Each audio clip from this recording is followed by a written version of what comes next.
পবিত্র কালামুল্লাহ শরীফ দেখিলেও নেকি হয়। তাই আমরা যারা পড়তে পারি না, অজু করে পাক পবিত্র হয়ে কালামুল্লাহ শরীফ ধরে চুমু দেব, নেকির ভাগিদার হব ইনশাআল্লাহ। আসসালামু আলাইকুম রহমতুল্লাহি বারকাতু। আলহামদুলিল্লাহি রব্বিল আলামিন। আসসালাতু আসসালামু আলাইকা আলা সাইয়্যিদিল মুরসালিন ওয়া আলিহি ওয়া সাহবিহি আজমাইন। বিসমিল্লাহির রহমানির রহিম। সম্মানিত ভিউয়ার্স, সম্মানিত দিনী ভাই বোনেরা, আশা করি মহান আল্লাহ তাআলার অশেষ রহমতে সকলে ভালো আছেন। তাই আসুন আমরা শুকরিয়া তান মহান মালিকের দরবারে একবার শুকরিয়া করি আলহামদুলিল্লাহ, এবং লাখো কোটি বরং তার চেয়ে বেশি দুরুদ ও সালাম জানাই শ্রেষ্ঠ নবী, প্রিয় নবী রসুল আকরাম সাল্লাল্লাহু আলাইহি সাল্লামের উপর। সম্মানিত ভিউয়ার্স, আপনারা দেখছেন মদিনার পথে 97 ইউটিউব চ্যানেল। এই চ্যানেলের মূল উদ্দেশ্য হাদিস এবং কোরআন থেকে যাচাই বাছাই করে ইসলামিক ভিডিও আপলোড করা, যেন মানুষের জন্য উপকারে আসে।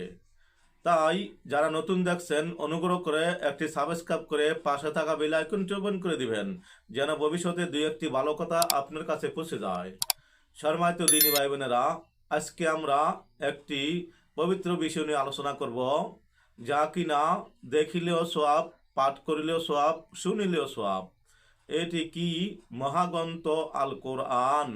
মহান আল্লাহ তাআলার নেয়ামত আমাদের কাছে এসেছে আমার প্রিয় নবী রসুল পাক সাল্লাল্লাহু আলাইহি সাল্লামের মাধ্যমে। আমরা যা পেয়েছি তা থেকে কিছু জানবো। আজকে আমরা জানবো সূরা আন-নূরের ফজিলত এবং কোথায় নাজিল হয়েছে। সূরা আন-নূর পবিত্র কোরআনের 24তম সূরা, যা মদিনায় অবতীর্ণ হয়, যার আয়াত সংখ্যা 64, রুকু 9, পারা 18, সিজদার আয়াত নাই।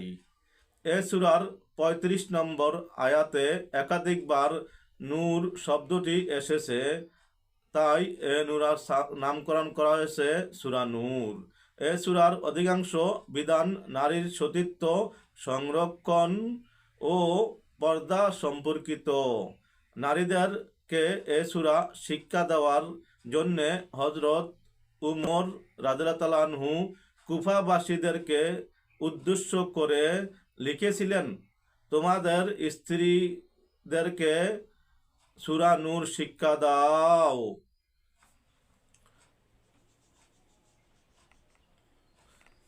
সম্মানিত ভিউয়ার্স, আমরা জানলাম সূরা নূর কোথায় অবতীর্ণ হয়েছে, কত আয়াত, কত রুকু।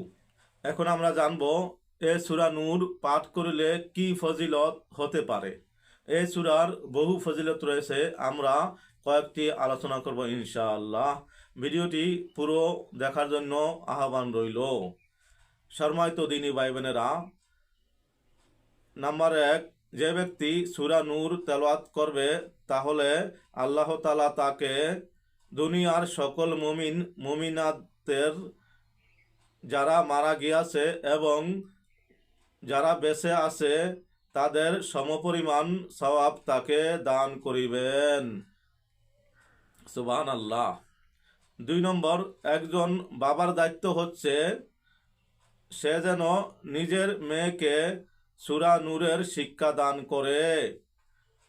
3 নম্বর হচ্ছে হযরত আলী রাদিয়াল্লাহু আনহু বলেছেন যে তোমরা তোমাদের স্ত্রীদেরকে সূরা নূরের শিক্ষা দাও, কেননা তাতে অনেক ভালো নসিহত রয়েছেন।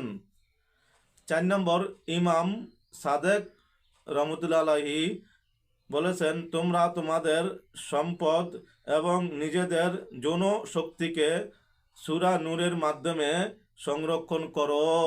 যদি কেউ উক্ত সূরাটি পাঠ করে তাহলে তার ঘরের সবাই জেনা করা থেকে বিরত থাকবে এবং তার মৃত্যুর সময় আল্লাহ তাআলা তার জন্যে 70,000 ফেরেশতা প্রেরণ করবেন, যারা তার জন্যে জানাজায় শরীক হবেন এবং তার জন্যে দোয়া ও ইস্তেগফার করতে থাকবেন। এ সূরার 40 নং আয়াতটি পাঠ করলে পলাতক ব্যক্তি ফিরে আসবে। এটা হচ্ছে 5 নম্বর ফজিলত। সম্মানিত ভিউয়ার্স, বুঝতে পেরেছেন? 5 নম্বর ফজিলত হচ্ছে 40 নং আয়াত কেউ যদি নিয়মিত পাঠ করে, উদ্দেশ্য নিয়ে পাঠ করে, পলাতক ব্যক্তির জন্য ওই পলাতক ব্যক্তি ফিরে আসবে। নাম্বার 6, সূরা নূরের 40 নং আয়াত লিখে এবং তা ধুয়ে তার পানি চোখে লাগালে তাহলে তার চোখের দুর্বলতা ভালো হয়ে যাবে। ইমাম সাদিক রহমতুল্লাহ আলাইহি থেকে বর্ণিত যে কেউ উক্ত সূরাটি পাঠ করবে সে মানুষের দেয়া অপবাদ থেকে রক্ষা পাবে। 8 নম্বর ফজিলত, রাসূলে পাক সাল্লাল্লাহু আলাইহি সাল্লাম থেকে বর্ণিত যে কেউ সূরা নূর পাঠ করবে আল্লাহ তাকে 10টি সৎ কাজের সওয়াব দান করবেন, যা সমস্ত মুমিন ও মুমিনাতের সৎ আমলের সমপরিমাণ হবে। সুবহানাল্লাহ। আব্দুল্লাহ ইবনে আব্বাস রাদিয়াল্লাহু তাআলা আনহু থেকে বর্ণিত যে কেউ সূরা নূরের তেলাওয়াত করে তার চোখের জ্যোতি কখনো কমবে না। ফজিলত নম্বর 10, যদি কারো চোখে ব্যথা হয় তাহলে সে যদি সূরা নূরের 35 নং আয়াতটি পাঠ করে এবং নিজের চোখে ফুঁক করে তাহলে তার চোখের ব্যথা ভালো হয়ে যাবে ইনশাআল্লাহ। সম্মানিত ভিউয়ার্স, পবিত্র কালামুল্লাহ শরীফ পুরোটা হচ্ছে মানবের জন্য কি ঔষধ। মানব, জিনজাতি এবং সকল পশু পাখির জন্য রহমত স্বরূপ কালামুল্লাহ শরীফ এবং রসুল পাক সাল্লাল্লাহু আলাইহি সাল্লামও আমাদের জন্য রহমত স্বরূপ। তাই আসুন আমরা বেশি বেশি কোরআন তেলাওয়াত করি, দুনিয়া আখিরাতে কামিয়াব হই। রসুল পাক সাল্লাল্লাহু আলাইহি সাল্লামের প্রতি বেশি বেশি দুরূদ শরীফ পাঠ করি, দুনিয়া আখিরাতে কামিয়াব হই। হাদিসে পাকে আসছে যে যত বেশি দুরূদ শরীফ পাঠ করবে হাসরের ময়দানে রসুল পাক সাল্লাল্লাহু আলাইহি সাল্লামের তত কাছাকাছি সে থাকবে। আসুন আমরা কয়েকবার দুরুদে পাক পাঠ করি।